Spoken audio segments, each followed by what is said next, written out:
Olá, olá, seguidores do canal Descomplicando a Física. Aqui é o professor Rodrigo e mais um vídeo aqui respondendo uma questão associada ao campo magnético produzido por correntes elétricas, ok? A questão nos diz o quê? Nos pergunta qual é o campo magnético no centro de uma espira circular de raio 10 centímetros. Então temos aqui o valor do raio, ele é igual a 10 centímetros percorrido por uma corrente de 3 amperes. A equação que nos permite calcular o campo magnético de uma espira circular é o quê?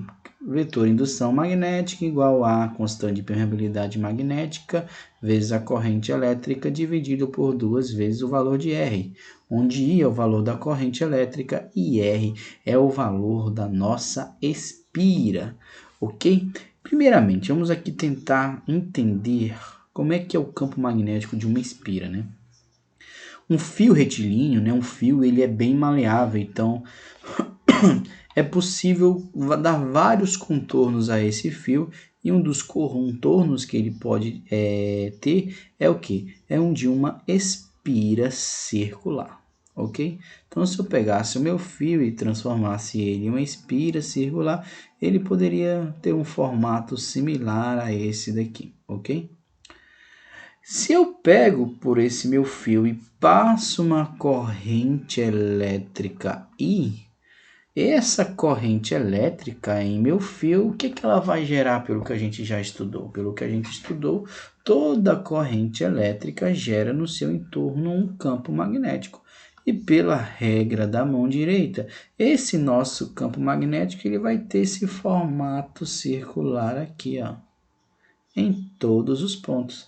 E se eu pegar pela regra da mão direita, ele vai ter um fluxo dessa maneira aqui, ó, ok? Uma rotação dessa maneira, ok?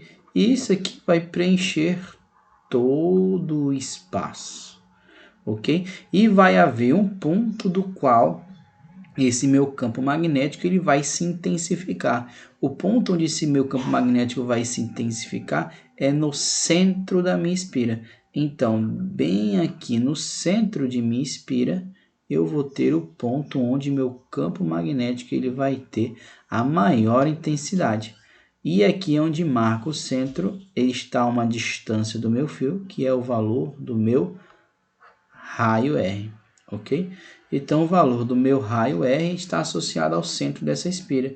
E é nesse ponto onde nós teremos a maior intensidade do campo magnético. Um detalhe importante é o que? É as características dessas linhas de campo magnético da minha espira circular. Se vocês observarem, elas se assemelham muito ao que nós observamos de um ímã. Como é que é o campo magnético de um ímã? Se vocês bem se recordarem, o campo magnético de um ímã ele tem esse formato aqui, ó. Temos aqui um ímã retangular, temos aqui a divisão dos polos, né? Vou dizer que aqui é o polo norte e que aqui é o polo sul. As linhas de campo magnético elas vão do polo norte até o polo sul, ok?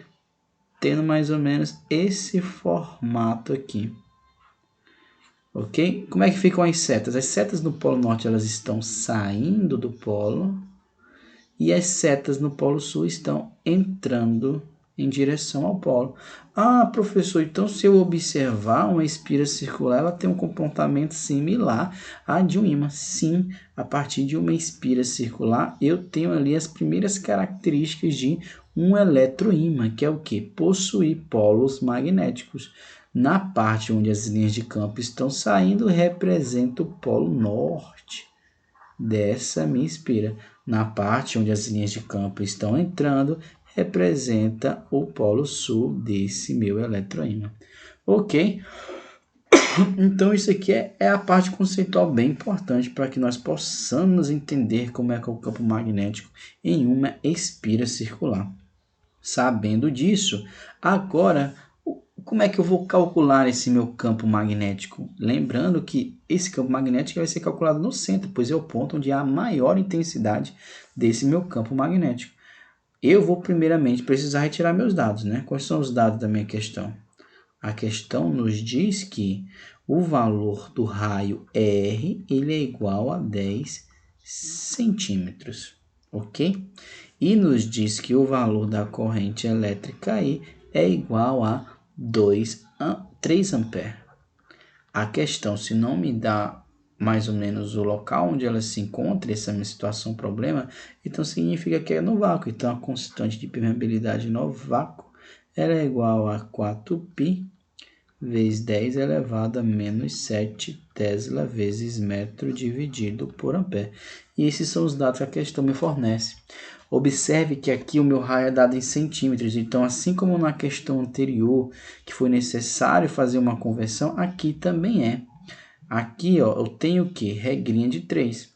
Eu tenho que 1 metro equivale a 100 centímetros. Então, se eu tenho 10 centímetros, isso equivale a um valor x em metros.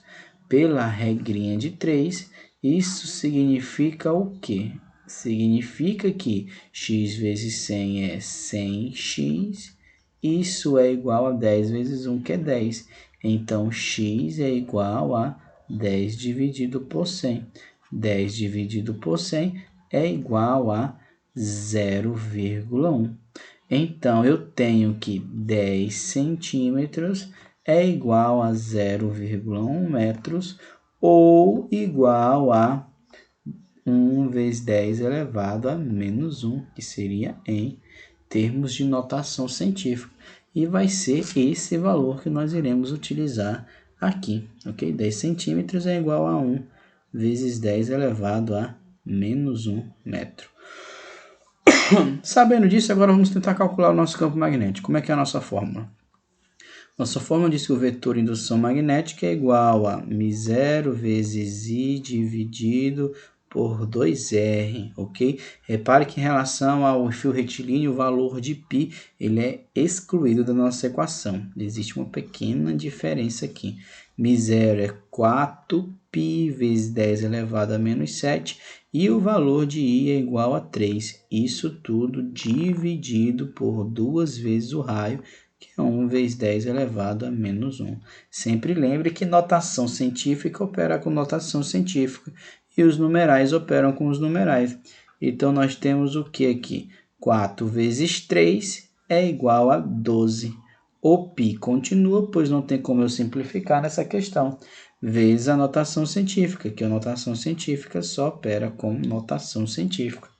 Dividido pelo valor, o quê? 2 vezes 1 é 2. 2 vezes 10 a menos 1. Ok, vamos tentar aqui resolver aqui mais à frente para ganhar um pouquinho de espaço. Temos então que o vetor indução magnética ele é igual ao quê? Vamos fazer aqui algumas simplificações. Ó, numeral divide com numeral. Então, temos aqui 12 dividido por 2 e isso vai nos dar o quê? Vai nos dar 6. Sobrou o quê? Sobrou π vezes 10 elevado a menos 7. Temos aqui uma divisão com notação científica. A notação científica só opera com notação científica. Divisão com notação científica, subtraímos o número da potência de cima menos o número da potência de baixo. Então, fica como? Menos 7, o sinal da divisão de notação científica é o menos. Qual é o número de baixo? O número de baixo é o menos 1. Ok? Nosso resultado, B é igual a 6π vezes 10 elevado a menos 7, menos com menos, mais. Então, vetor indução magnética é igual a 6π vezes 10 elevado a menos 7 menos mais 1 é igual a menos 6 Tesla. Professor, e o π? Beleza, eu posso expressar meu resultado dessa forma em função de π, seria uma opção, ou eu posso substituir. Eu tenho que π, em termos aproximados, ele é igual a 3,14. Substituindo então esse valor dentro da minha equação, eu tenho que vetor indução magnética é igual a 6 vezes 3,14 vezes 10 elevado a menos 7. 6 vezes 3,14 vai nos dar quanto? Vou tentar fazer essa multiplicação aqui facinho, né? 3,14. 6 vezes 4, 12 mais 12, 24. Deixa o 4, sobra 2. 1 vezes 6 é 6. 6 mais 2 é 8. 3 vezes 6 dá quanto? 3 vezes 6 é 24. Não, 3 vezes 6 é 18. Ok? Então, nós temos aqui o número 18. E, como aqui temos quantas vírgulas aqui? Quantas casas aqui depois da vírgula? Temos duas. Então, consideramos duas casas. Então, vai andar aqui, ó. Duas casas. Então, essa multiplicação é 18,84, né? 18,84. Vamos aqui, então temos que o vetor indução magnética é igual a 18,80, aproximado, né? Pois π é um valor aproximado, 84 vezes 10 elevado a menos 7. Menos 7, menos 7 não, menos 7 não. Menos 6, não é? Menos 6. Ok, menos 6. Menos 6 Tesla. Lembre-se sempre que o meu número final ele tem que ser expresso com um número só, né? Com uma casa só o meu número. Temos aqui que o 18 é duas casas. Então, eu tenho que andar uma casa com a minha vírgula. Esse número não se perde. Então, se eu perdo no meu número, eu vou ganhar um número na minha potência. Então, eu tenho que o nosso resultado final, substituindo o valor de π, diz que o vetor indução magnética é igual a 1,884 vezes 10 elevado a menos 5 Tesla. Então, essas duas formas são opção de você me dar a resposta, ok? De ser a resposta expressa em valor de π ou expressa em um valor aproximado, substituindo π, ok? Com isso, chegamos ao final de mais uma resolução de uma questão sobre campo magnético. Tchau e até a próxima!